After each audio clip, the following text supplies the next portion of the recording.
The year was 1936. America wasn't yet at war, but the world was already burning. In laboratories and shipyards, engineers were racing to create a new kind of underwater weapon, a torpedo faster, smarter, and deadlier than anything before. The Navy called it the Mark 14. To the engineers, it was the future of naval warfare. To the sailors who would one day fire it, it would become a curse.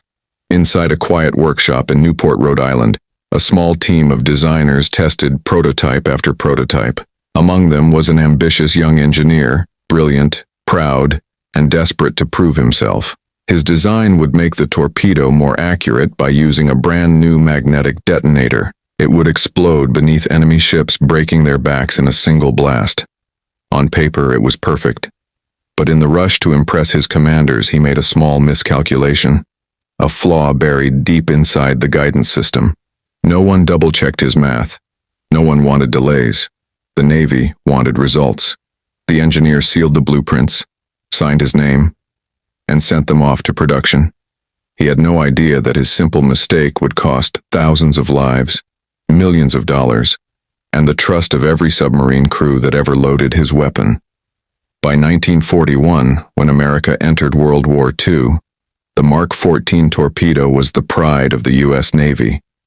Every submarine carried it. Every commander believed in it. They called it the silver bullet of the Pacific. The first time the Mark 14 was fired in combat, it missed.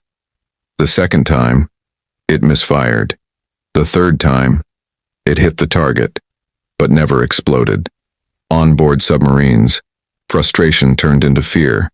In the black waters of the Pacific, sailors whispered that the torpedo was cursed. Commanders sent angry reports to Washington, demanding answers. But the Navy refused to believe the weapon was faulty. Operator error, they said. The problem is not the torpedo. It's you. Behind closed doors, that same engineer watched the reports pile up. He knew the truth. Somewhere deep inside that sleek metal shell, his mistake was waiting to reveal itself. Every time a submarine fired, it carried not only explosives, but the weight of his guilt. It was early 1942. The Pacific Ocean stretched endlessly, blue, silent, deadly. Beneath the surface, the U.S. submarine USS Seawolf crept quietly through enemy waters. Its crew had been waiting for this moment. Ahead of them sailed a Japanese supply convoy, an easy target, the perfect chance to prove America's new weapon.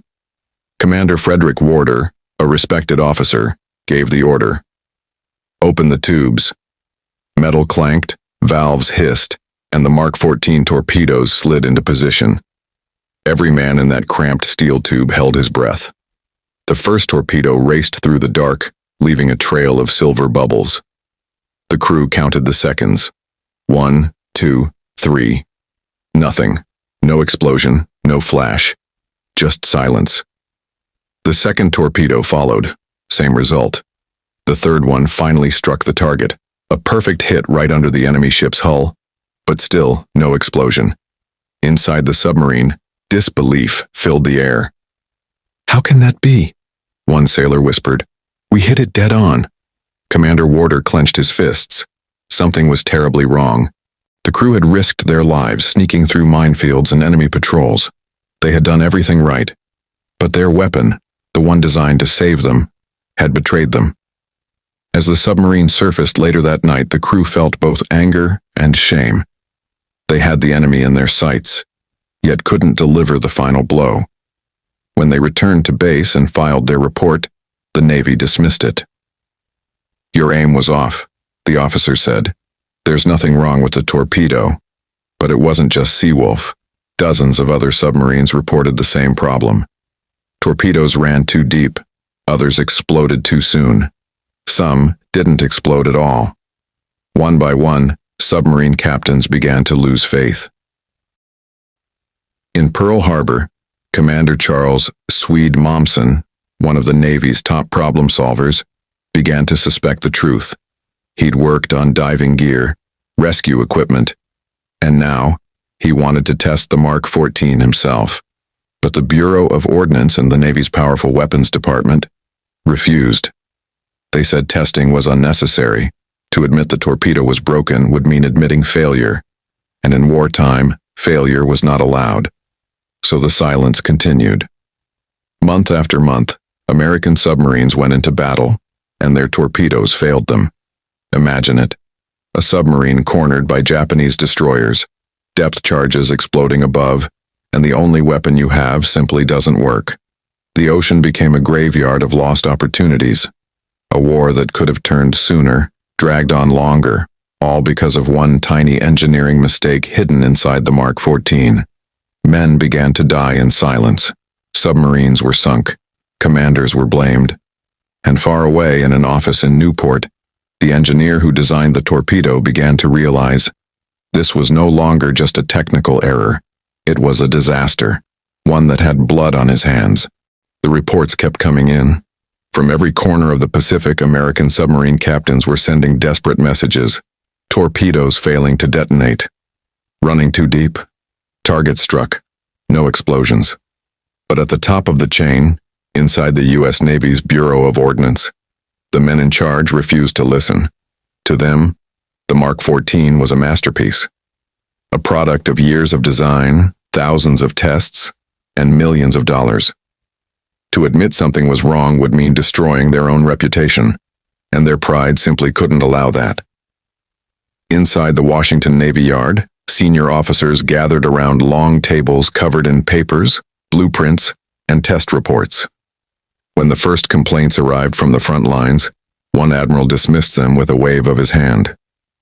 "The captains must be inexperienced," he said. "The weapon works fine in our tests." But what no one mentioned was this. The torpedo had never been properly tested under real battle conditions, not once. During development, most tests were done in calm, shallow waters using dummy warheads. The engineers never simulated high-speed dives, strong currents, or the pressure of deep-sea launches. On paper, the Mark 14 was perfect. But in the chaos of war, it was a ticking bomb waiting to betray its own side. As submarine commanders continued to protest, the Bureau doubled down. They accused the crews of incompetence, of panic, even of cowardice. Letters from the Pacific were quietly buried under piles of paperwork. The higher-ups told the press that the Navy's torpedo was flawless, the best in the world. But beneath that confidence was fear. Fear that the truth, if revealed, would damage morale, shake public faith, and humiliate the Navy in front of Congress. So they chose silence. They chose denial.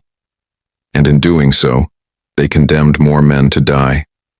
Meanwhile, on the other side of the world, submarine crews were losing patience. They had risked everything, leaving families behind, diving into the deadly black waters of the Pacific, only to watch their weapons fail again and again. One captain, furious after his third failed mission, reportedly shouted, "We might as well throw rocks." Another wrote in his journal, "The torpedo is our coffin. It kills our spirit before the enemy does." But deep inside the Navy's command, something began to crack. A few brave officers, men like Charles Swede Momsen and Captain John Wilkes, started to question the official story. They quietly gathered evidence, comparing field reports, depth readings, and recovered torpedo fragments. And slowly, a terrible truth began to emerge.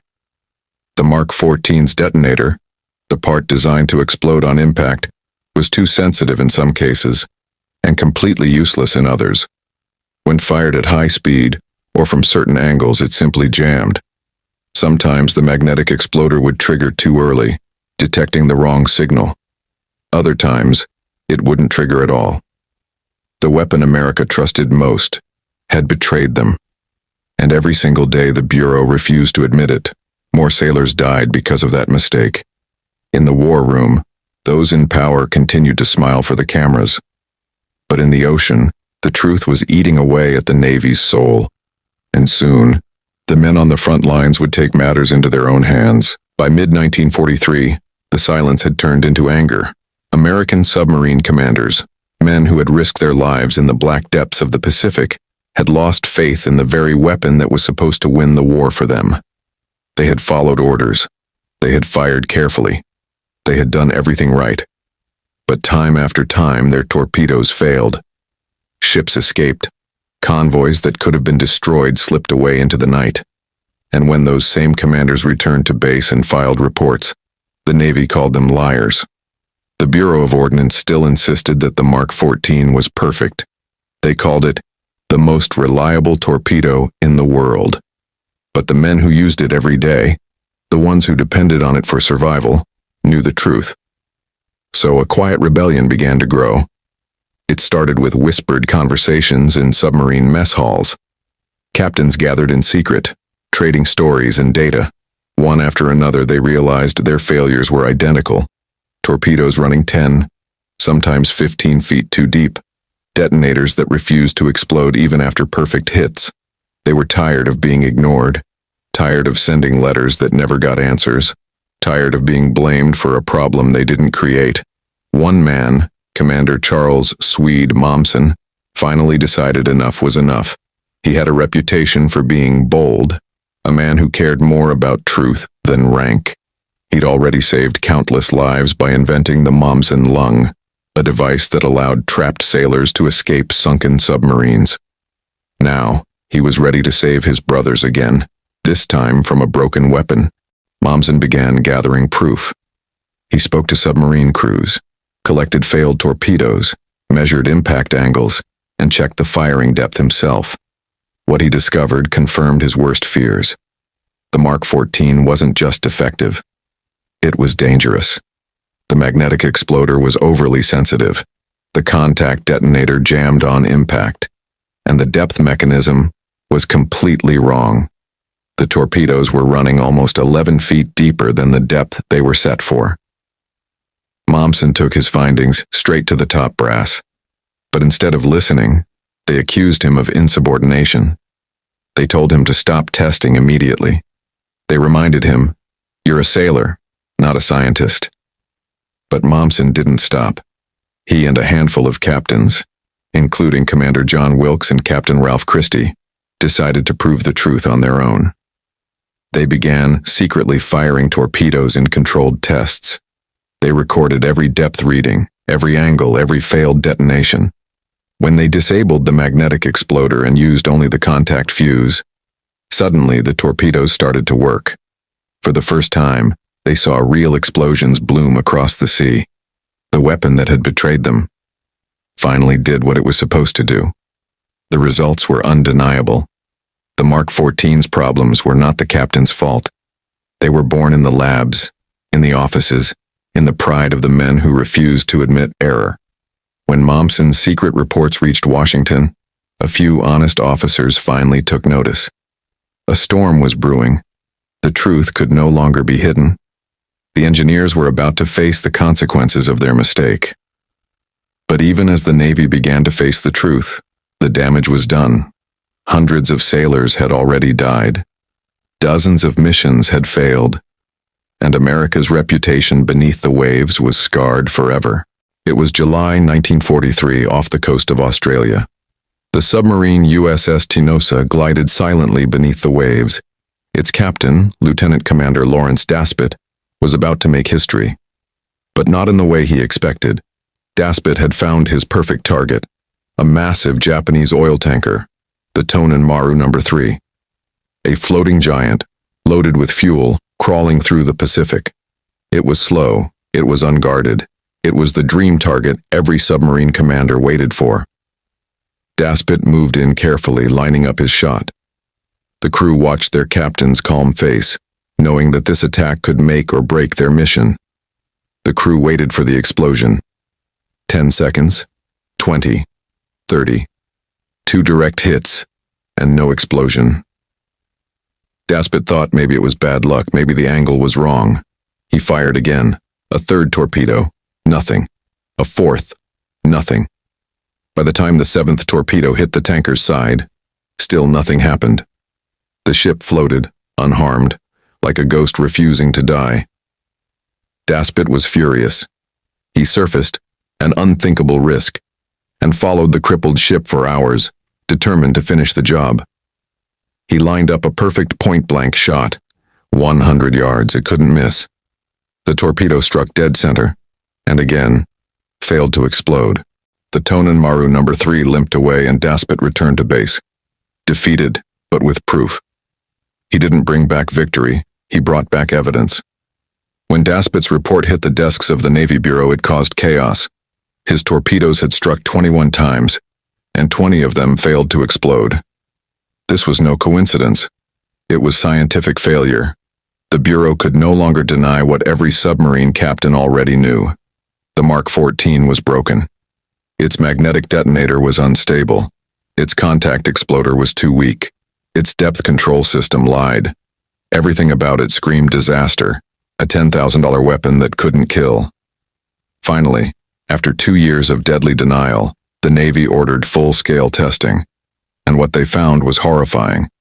When engineers tested the torpedoes in shallow water, they discovered that nearly 70% failed to detonate on impact, and those that did explode were doing so at random, caused by vibration or pressure, not precision. The Mark 14 was not just unreliable, it was a time bomb waiting to betray its own sailors. In that moment, the truth was finally clear. The Navy had been sending its bravest men into battle with a weapon that couldn't be trusted. A weapon born from arrogance, secrecy, and fear of being proven wrong. And behind that weapon was one man, an engineer whose small miscalculation, never corrected, had cost hundreds of lives and nearly changed the course of the Pacific War. But the war wasn't over. Now that the truth had surfaced, a new mission began. To fix the torpedo that had failed America. Before it was too late. By mid-1943, the U.S. Navy had finally reached its breaking point.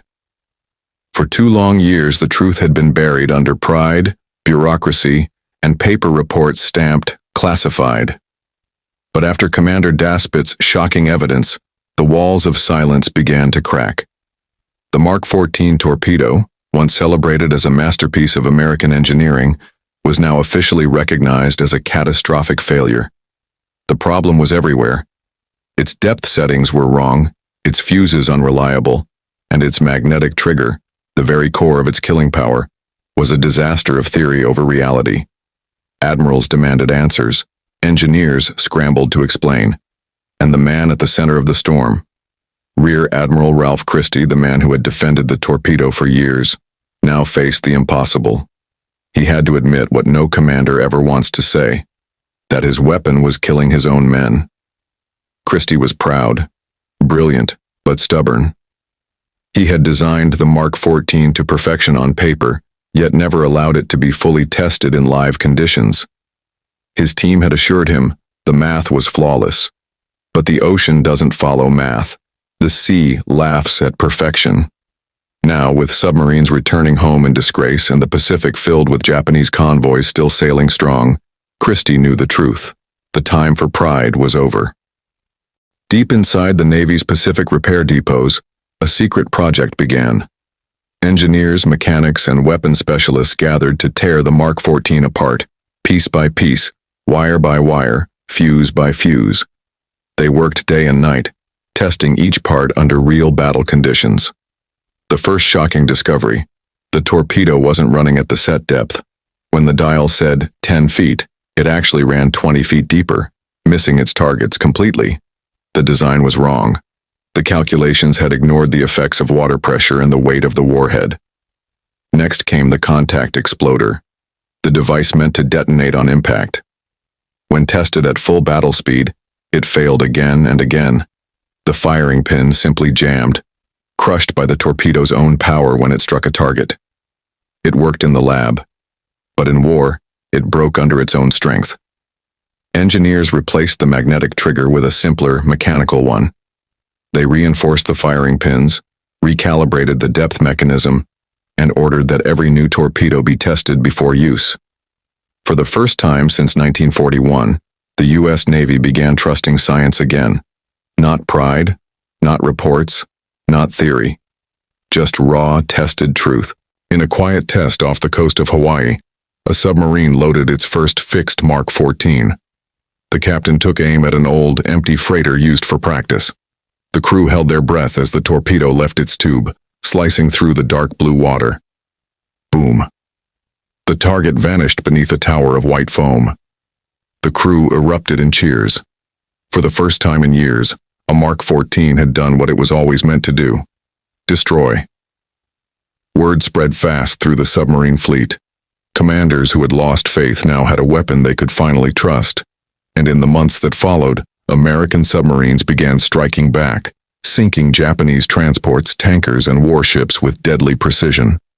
But the cost of this fix could never be forgotten. Hundreds of missions had failed. Thousands of sailors had died, all because of a mistake buried under arrogance and denial. In war, every weapon is only as strong as the truth behind it. And the truth had nearly been lost, to politics, to pride, and to fear.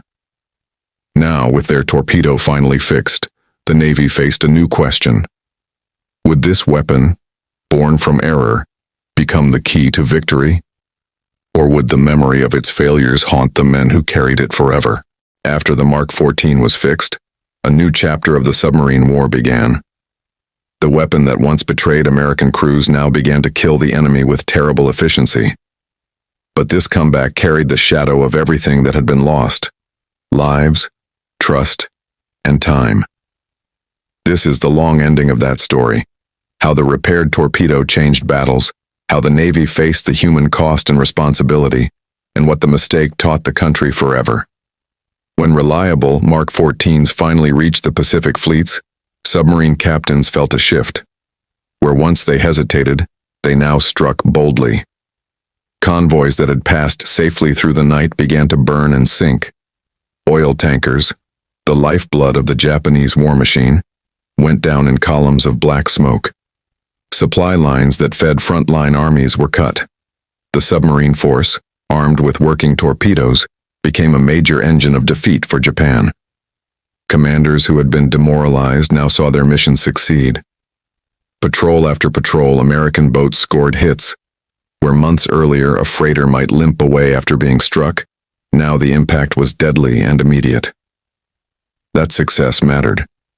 It shortened shipping routes, reduced enemy supplies, and strangled fuel deliveries that kept planes and tanks moving. Historians later estimated that American submarine attacks destroyed well over half of Japan's merchant marine tonnage, a blow from which Japan never recovered. The repaired Mark 14 played a key part in that result. But the victory carried a bitter aftertaste. Each sunken ship proved the torpedo could work. Yet every life lost before the fix proved how much damage a single uncorrected error could inflict. The war's balance had shifted because brave men refused to accept the official line and risked their careers and lives to prove the truth. Their rebellion saved later crews and changed tactics across the Pacific. When the truth came to light, blame had to be sorted. The Bureau of Ordnance, the engineers, and senior officers all faced tough questions. Some leaders had defended the torpedo out of pride or fear of admitting failure. Others had simply trusted incomplete tests and paperwork over frontline reports. The Navy finally accepted responsibility. Some officers were reassigned, some reputations were stained, and the institution learned a painful lesson about testing, feedback, and humility. The engineers who designed the Mark 14 were not monsters. Many were talented, patriotic men doing their duty. Yet a mix of rushed schedules, overconfidence in theory, and inadequate live testing produced disaster. One or two individuals became symbols of the error, but the failure was broader. A system failure, not only a human one. Importantly, the captains and engineers who raised the alarm were eventually praised. Men like Swede Momsen and Commander John Wilkes were recognized for their persistence. The Navy changed its procedures. Weapons were retested under real conditions, feedback from combat crews was raised in priority, and accountability included technical review boards rather than simple denials. Still, accountability could not bring back the dead. For many families, government statements and changed procedures were cold comfort. Grief remained. The memory of those lost was honored in letters, memorials, and the quiet pride of survivors. War is measured in statistics, but history lives in people. For every ship sunk, for every convoy stopped, there were sailors who never wrote home again. The Mark 14's early failures meant not only missed military chances, but men buried at sea, widows who waited for letters that never came, and entire crews who trusted their tools and were betrayed. Survivors carried the memory with them. Some were angry for years. Some became advocates for better testing and officer responsibility. Others simply lived on with a quiet, painful knowledge that their comrades had died because of human error and institutional denial. There were also stories of courage and brilliance, captains improvising tests under fire, crews recovering failed torpedoes to study them, and frontline sailors meticulously documenting every failure so the truth could not be dismissed. Those small acts of bravery, to measure, to question, to fight bureaucracy, saved later lives and improved the Navy's effectiveness. Once the torpedoes worked, the submarine force could be used as intended. The drop in Japanese fuel and shipping capacity slowed troop movements and grounded aircraft. Battles that once could have been reinforced found weaker opposition. The ripple effects reached all theaters. Fewer supplies meant less combat power at critical islands, less fuel to run ships and planes, and less food for troops. In short, fixing the Mark 14 did not just restore confidence, it accelerated victory. It allowed the Allies to intensify pressure across the Pacific at a time when every advantage mattered. The fix transformed American submarines from a frustrated tool into a decisive weapon. But again, this effectiveness must be balanced against the lives lost before the fix, a grave price paid for delayed truth.